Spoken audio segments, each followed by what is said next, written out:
Tulsi Dave talking about limitless ambition, lifelong learning. Limitless ambition, lifelong learning, Tulsi Dave.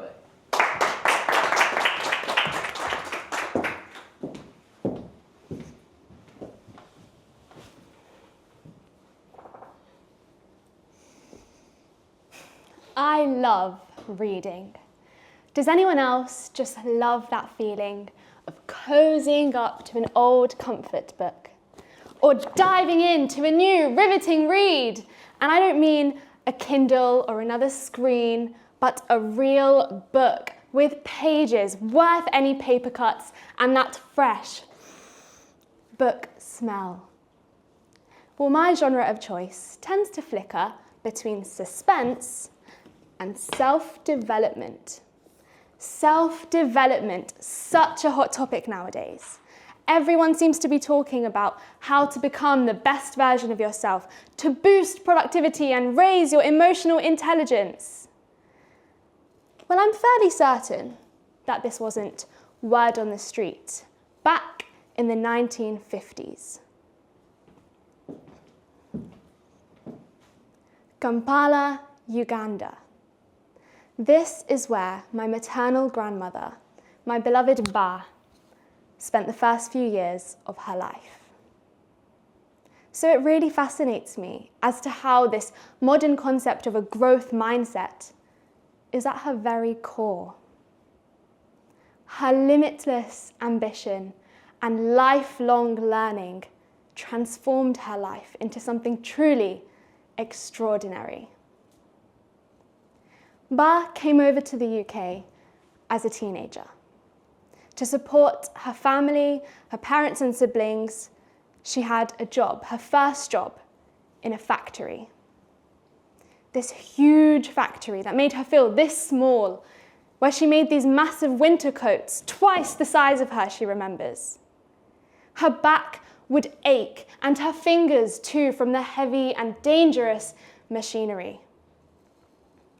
The long hours and little pay. She just knew this was not a sustainable career path for her. So she decided to take control of her circumstances and looked through newspaper ads until she found her window of opportunity. With the little money she had saved, she undertook a typing course, and this led her to a new job at the Bank of Baroda as a typist. An amazing achievement. But this didn't necessarily mean life became less challenging for her. Fast forward a few years, she was now a mother. She raised a young daughter independently. The pressures from her profession and the demands of motherhood did not make life easy, not to mention where they lived. They lived in this 20-story high tower of council flats on the top floor where the lifts would never work. So she would carry her bags of shopping, a pushchair, and her young daughter up stair after stair after stair every day.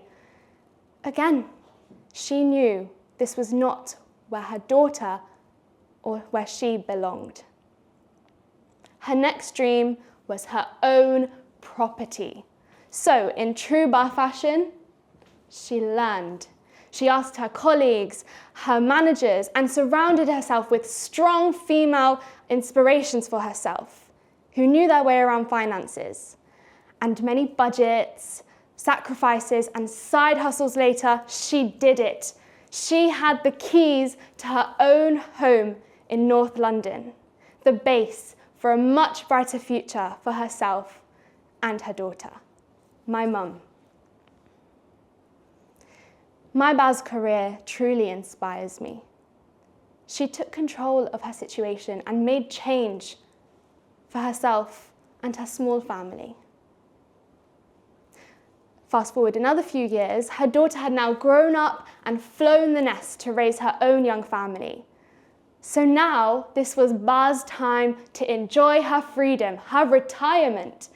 Did I mention that Ba's money management skills got so good that she retired at the mere age of 50. 50. That's unthinkable nowadays, let alone 25 years ago. Her long time of freedom as a typical retired grandparent, she undertook some very typical retired grandparent activities, from experimenting in the kitchen, babysitting, and also strengthening her relationship with Bhagwan. But what if I told you that over the course of her 25 years of retirement so far, she became a qualified masseuse, a hair and makeup artist, she learnt to sing, to play the harmonium and the tambourine, she had driving lessons, she did screen printing, she even had white water rafting experiences in the Himalayas. What an achievement, what an experience, how adventurous. Ba's self-discipline and dedication during her working years allowed her to live this extraordinary life post-career. Today, Ba does get physically tired, and she does need that extra love and support at times. But her contagious energy lives on, remains strong through her laughter, her mindset, and her advice. She inspires me and my younger brother Kishan to aim high, just like she did. The relationship we have with her is something quite unique. And I'm sure you won't be surprised to know that her learning journey continues. She keeps up to date with the latest technology. She definitely has a better iPhone than I do, as she should. And she, of course, will be caught forwarding on WhatsApp videos to group chats that have already been forwarded many times. But you'll also catch her scrolling through Instagram Reels, watching videos about becoming the best version of yourself, boosting your productivity and raising your emotional intelligence. Ba's learning journey continues to the point where she has no intention of driving anymore. Her driving lessons didn't go too well in the early stages of her retirement, but to this day, she is studying towards her theory test. Why not?